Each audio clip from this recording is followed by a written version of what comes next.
Thank you very much. Let me say good afternoon to everybody.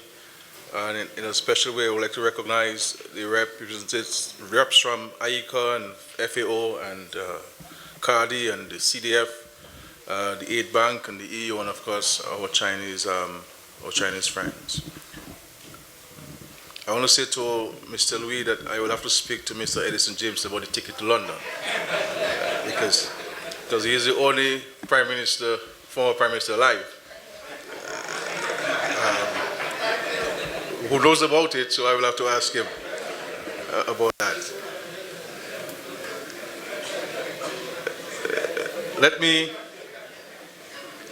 Let me say to you, my friends, that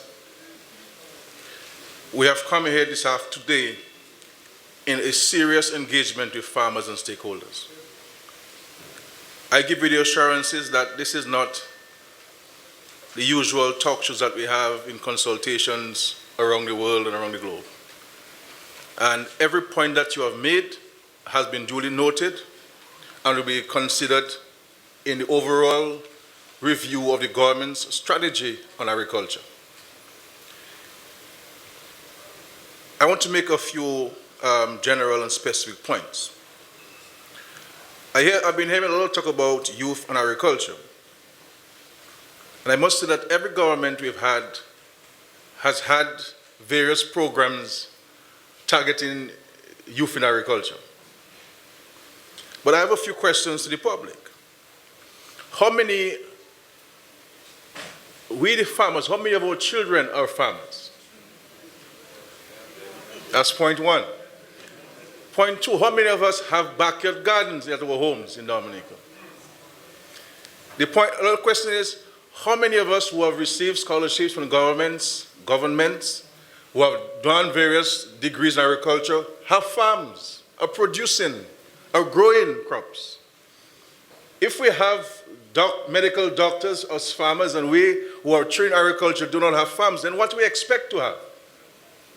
So it's an important question in the whole spirit of introspection and being candid that we must ask those questions. The other issue is that I believe, in my respectful view, that there are a number of young people who I see across the country who are involved in agriculture.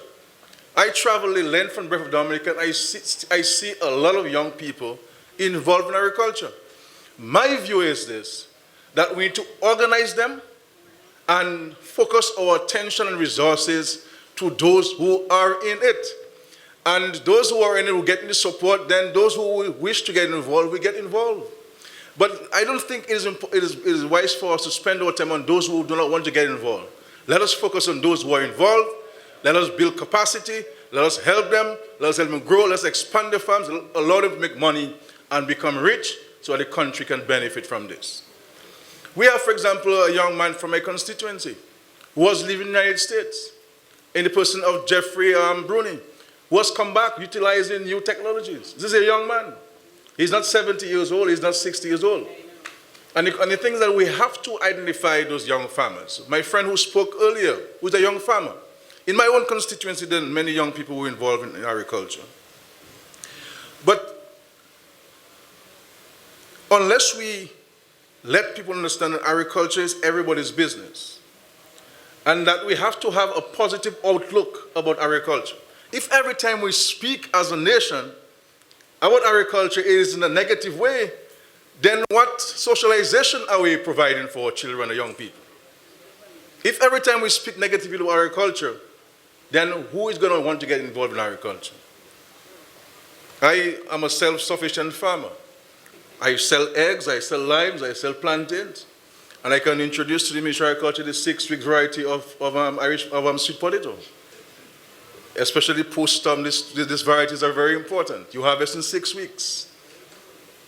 So as I have broilers, I have no less than 160 lime trees planted and harvesting from those lime trees now. So the young persons who my friend from Portsmouth, Mr. Cornell, spoke about who are on the block, it is they who have to take themselves off on the block. I cannot do it for them. We have to preach responsibility in the country. We have to speak about individual responsibility in the country. And unless we tell people, you have a responsibility to yourself, first and foremost, we're going to be in problems. And I want to make this point to us. The other issue is that I want us, once we agree on what we'll be doing, how we'll be doing it, and who is going to do it, that we all keep to our part of the bargain. I say to farmers, you call for financing. We put in place 2 facilities at the aid bank for farmers. One at a 0% interest rate. So if you took $20,000, it was at a 0% interest rate. The second facility which we placed at the aid bank was a 50-50 arrangement. If you took $10,000, $10,000 would be a grant from the government, and the other $10,000 would have been at a 2% interest rate. The problem you always have with these facilities is that a large number of beneficiaries or persons who have contracted loans do not turn back to make their commitments. And therefore, the revolving aspect of it cannot be achieved, because if who has received has not paid back, then your next door neighbor farmer may not have the ability to borrow. So we have to, and we prepare to revisit and to continue the program. It had to be halted because we had to wait for some funds to get into this fund so that people can come back and borrow. So we have to keep to our side of the bargain. The same thing goes to farmer organizations. If you come to the government and you contracted a loan arrangement, you have to repay so that another person can benefit. We have provided loans to DAPEX in an amount of $400,000 to buy produce from farmers. We have provided funds to Dexia to have bridge financing to hucksters, where hucksters will come and say, I want $15,000 because I have to buy produce. Dexia will give it to you on behalf of the government at 0% interest as bridge financing too, so you could buy from the farmers. And so there are opportunities, I can tell you from my own personal experience. There are opportunities in agriculture. And I think it's important that the Ministry of Agriculture develops a better working relationship with farmers. We cannot be unmindful to the criticisms that farmers are meting out to us. And we can't be arrogant about it because we have a responsibility to them. We are answerable to them. They are our employers. And I think there has to be a level of mutual understanding and mutual respect. We heard of the point that Dillis Warrington made this morning. So we have to ensure that there is this mutual respect. I'm happy to see the enthusiasm from the presenters. I would like to see that enthusiasm carried through, not only here, but throughout the months and years to come. Because passion is important if we're to achieve anything. It can't be just a job. It has to be a vocation. It has to be a passion. We have to want to do it, and we have to love what we do in order for us to see the kind of results that we would like to see in this country. The consumers of Dominica, you want to reduce the food import bill? It is we who caused the bill to be high. Government does not import any food item for itself. So it is we who go to the supermarkets and buy the produce. So if we go to the supermarkets tomorrow or today and we say, look, I want more local stuff there, and you're in fact buying it. Because I can tell you from my experience, the local business community are prepared to support agriculture. And they have been supporting agriculture. The supermarkets, you go to every supermarket in Dominica, you will see local produce. It is left to us, the consumers, who have to decide whether we buy it or whether we don't buy it. So the decision to bring down the food import bill is in our hands. What we have done in respect to poultry and pork, we're setting the platform for us to take advantage and to reduce the high import bill on pork and poultry products by the construction of the abattoir. And we have a whole program to roll out in terms of direct support, both financial and technical, to farmers who are interested in maintaining their farms and also getting involved in it. But we have to be careful. we have strangers here, so I don't want to say this too loudly. That when we give you the birds to take care of, you can't come and tell us money could eat them. You can't tell us, a dog came in and dog ate all the 200 birds. We have to be responsible, and we all have to account. It is not only the Prime Minister who must account. Every one of us has a responsibility and a duty to account once we receive something. So let us understand this. I have been on a mission of encouraging communities to form farmers' groups. We got one in Calibishi, and I took note. Mrs. Nixon, I have taken note of this, and I'll get back to you for your people, as we've done in the past. Wesley, we've gotten farmers groups in Cochrane, in Bells, in Penville, in Vickers. I saw my friend earlier in Paybush. Yes, he's right there. So we've been encouraging farmers groups because it's important for us to have farmers groups so we can share experiences, share knowledge. But I believe too that the Ministry of Agriculture and the staff of the Ministry of Agriculture have to be more nimble in its dispensation of its duties. And you heard Mr. Thomas from the Dexia. We have to be able to supply the data required on exactly how many acres of X amount of things we have planted.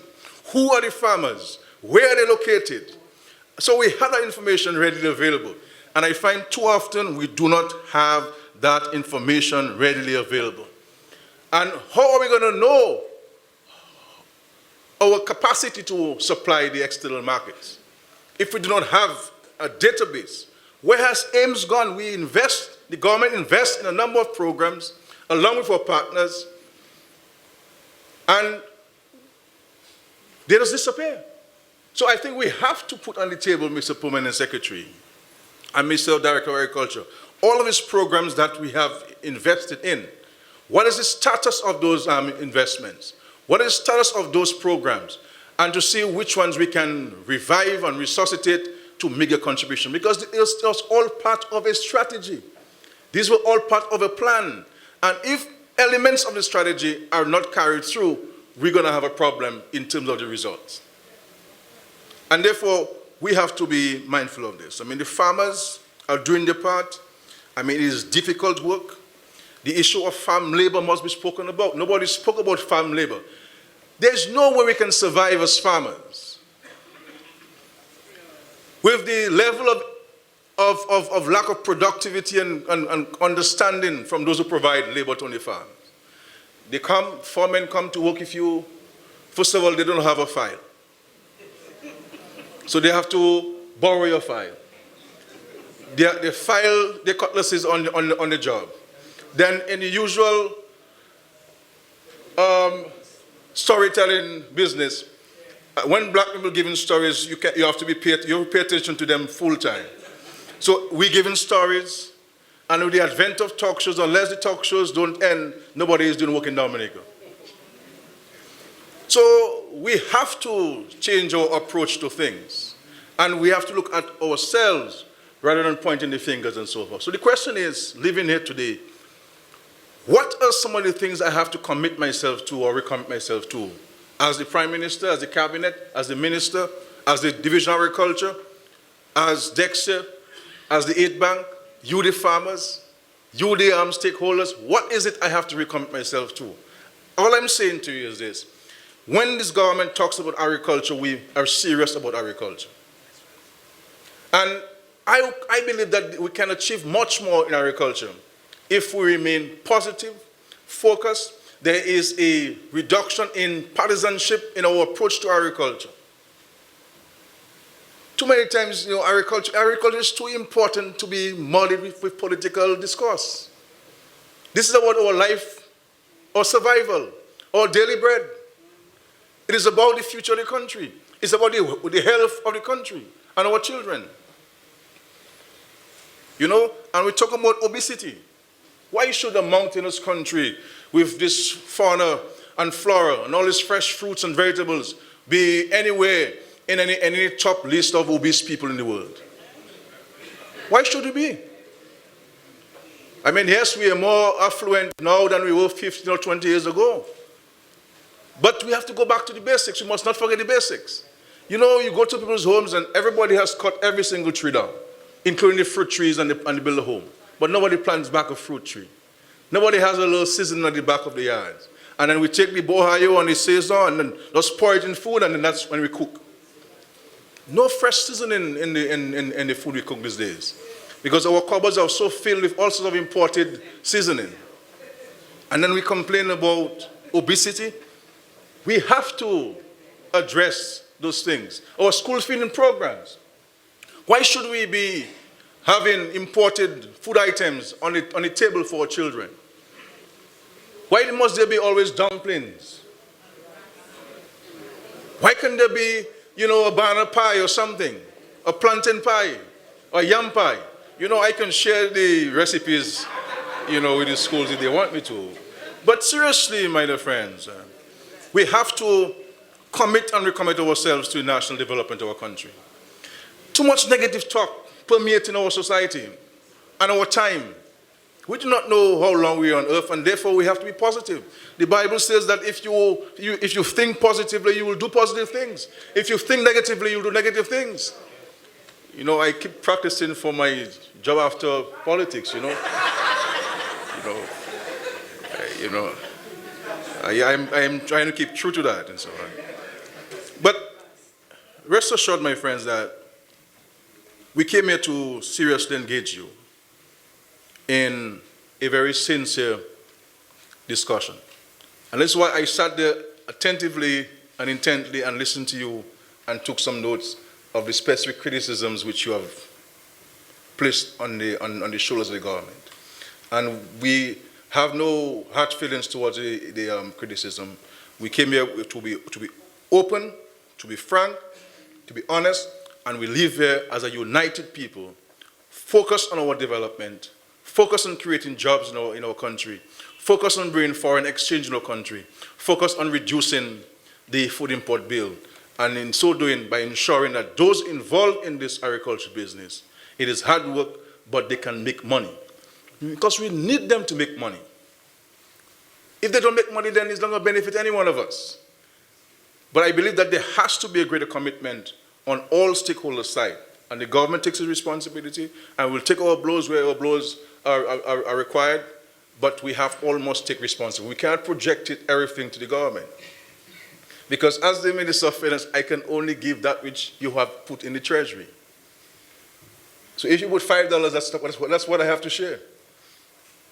You understand? And therefore, we have to be mindful of the demands of the government. I took note of the fact that my friend, Mrs. Edwards mentioned that she got root crop fertilizer for bananas. I mean, you know, I hope it was a genuine error. So I won't elaborate on this, but it's a serious point there. And I think we have to, you know, if we have the banana recultivation program, we have to have people specifically assigned to the various tasks. And I'm saying publicly that if the officer in the Ministry of Agriculture, Permanent Secretary, because I don't get involved in administration and public service. But how can you have a consultation and the person who the taxpayers are paying as a banana officer is not here? I've been asking this question for a number of years, and the public service is not listening to me, so I have to now say it publicly, because the Bible says that if a friend has a problem, you talk to him privately. If he doesn't listen, you go to his priest, and if he doesn't listen to his priest, then you go publicly with it. I have done all of those things now, so I am here before you telling you publicly about this thing. And I think that we need to get people who are passionate about these things and assign them to the farmers, so that the error which Ms. Edwards pointed out there that she experienced should not happen in the future, if we have people who are committed and diligent with these things to get things done. Because this storm has left us with a task. I am not daunted by this task. I am motivated by this task. But it can't be left to the government alone. Each one of us must play our part. And those who are not prepared to work for national development, you may have to find employment somewhere else. Because the taxpayers do not have the resources for people to not function properly. So let us rest assured that I am here as a strong advocate for agriculture. I believe in agriculture, and I believe that if we work diligently, we can see more benefits coming from agriculture. And in the cabinet, we have several people who are farmers. You know, Peter St. John, Kelva doesn't grow anything, so he can't. You know, he doesn't have even a cochlear planted anyway. You know, but Johnson Drygo, we have Cassius, we have Ivor Stevenson, Dr. Mark plants a few dash in Providence. You say, Dr. Darrow fishes from time to time. You know, so we have ministers who are involved in agriculture, and we do it on as a means of exercise. But you have the plentiful, and you're able to sell to the markets and so forth.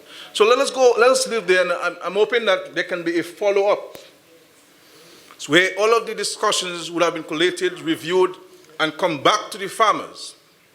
So we have to come back to the farmers and say, this is the report emanating from this consultation, this is the action plan, these are the targets, and this is your specific role as farmers in the process. So let us not just take notes and then go back to our ministries and then say we had a good consultation, and then the farmers cannot see a document coming out of it. So, Permanent Secretary, you have your task cut out for you to put this together, and I am more than willing to come back to meet with the farmers so we can go over the strategy, see where we can refine it, and have this as a blueprint. Now, the minister has indicated, and I agree with him, that we did not come here with a blank slate. There are a number of programs which were not spoken about that are ongoing. So we don't want to belabor the point. We really wanted to hear from you specifically as to what are the recommendations, the straight recommendations. And I want to thank you profusely for your sincerity. But this is not the end of the consultation. Feel free to indicate to your extension officers or through the Ministry of Agriculture some of the recommendations which you have. But this is a starting point. It's important for us to engage each other. We cannot run away from consultations. But I want to say to the farmers that we have your back. This is about our country, and agriculture, for me and for the government, is the most important aspect of our national development. And do not let anybody tell you otherwise. I'm saying to you that the government attaches priority number one to agriculture.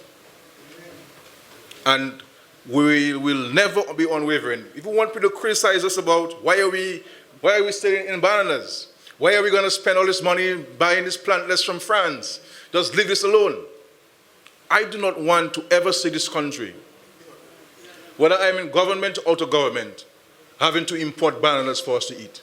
We must continue to produce bananas in Dominica and plantains to feed ourselves and to feed our brothers and sisters in the Caribbean. And that's our commitment. But I want to say to the consumers finally, to reach my point, that when we go to the supermarkets, we must ask for the local chicken. We must buy the local produce. We are producing and selling broccoli to the supermarkets. Ask for the local broccoli.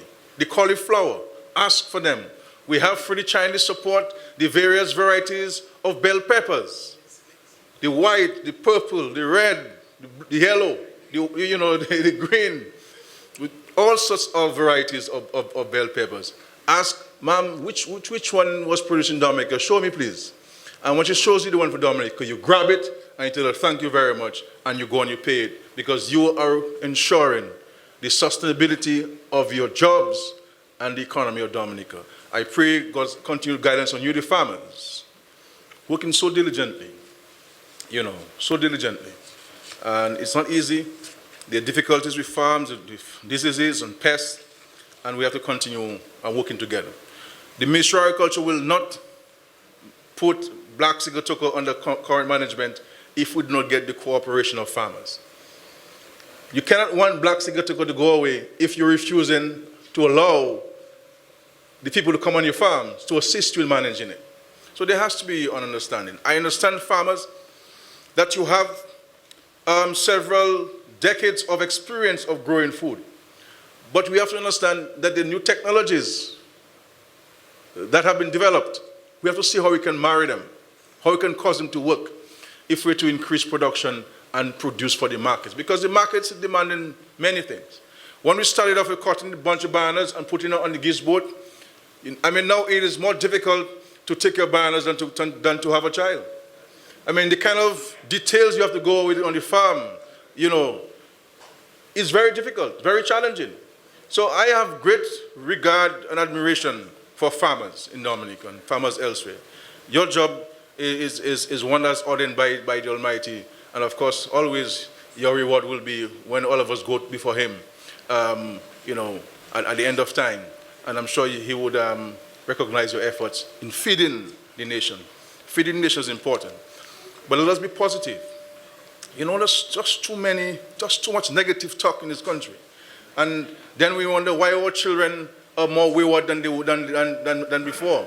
Because if all they hear in this society is negative talk and attacks and all these things, who does it benefit, really?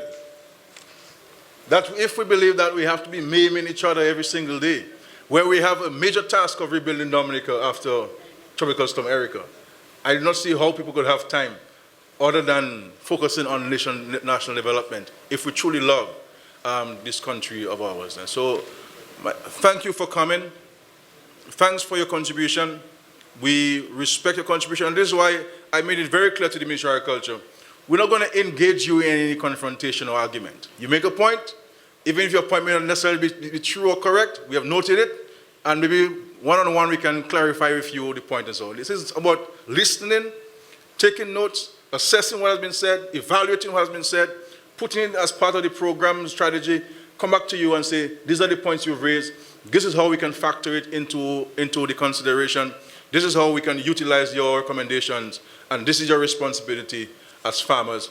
This is the Ministry of Agriculture responsibility, this is the Cabinet's responsibility, and ensure that we can have it going. I think, you know, if we do those things, you know, we can go a long way. I mean, here it is, we have so many partners here. You know, we have CADI here at the highest level. We have the CDF here. We have FAO here. You know, we have the Chinese mission there. We have ICA there. We have the European NAO's office representing the EU there. I mean, we have the partners who are prepared to work with us. The Aid Bank has been doing a sterling job in providing financing to farmers. So we have the partners there. We have the Standards Bureau there representing at the highest level. So we have people there, the Director of Trade, Dex here. They all are in one place. It's a matter for us to consolidate those expertise and resources to the benefit of all of us in Dominica. Thank you very much.